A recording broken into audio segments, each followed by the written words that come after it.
ঢাকাই চলচ্চিত্রের আলোচিত চিত্রনায়ক জায়েদ খান গেল ঈদে তার অভিনীত সোনার চর সিনেমাটি মুক্তি পেয়েছে, যা মোটামুটি সাড়া ফেলেছে। বর্তমানে বিভিন্ন শোরুম উদ্বোধন থেকে শুরু করে দেশ বিদেশে স্টেজ শো করে সময় কাটছে এই চিত্রনায়কের। তারই অংশ হিসাবে অস্ট্রেলিয়ায় শো করতে গেছেন জায়েদ খান, আর সেখানে গিয়ে শুধু ডিগবাজি নয়, গান গেয়েও শুনিয়েছেন তিনি।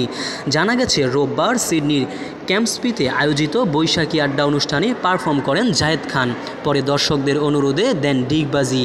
এ সময় প্রবাসী বাংলাদেশিদের মনোরঞ্জনে তিনি গান গেয়েও শোনান। বিষয়টি নিয়ে জানতে চাইলে গণমাধ্যমকে জায়েদ খান বলেন, আমি যেখানেই যাই সেখানেই ভালোবাসা পাই। সিডনিতেও আমার অনেক ভক্ত রয়েছে, তাদের ভালোবাসা পেয়েছি। সুন্দর একটি অনুষ্ঠান ছিল, সিডনি ঘুরে দেখেছি, চমৎকার পরিবেশ। এর আগে অস্ট্রেলিয়ার মেলবোর্নে আরেকটি অনুষ্ঠানে যোগ দিয়েছিলেন এই চিত্রনায়ক। সব ঠিক থাকলেই কাল 10 মে দেশে ফেরার কথা আছে তার। মোহাম্মদ সায়েম সরকার, নিউজ বাংলাদেশ 64।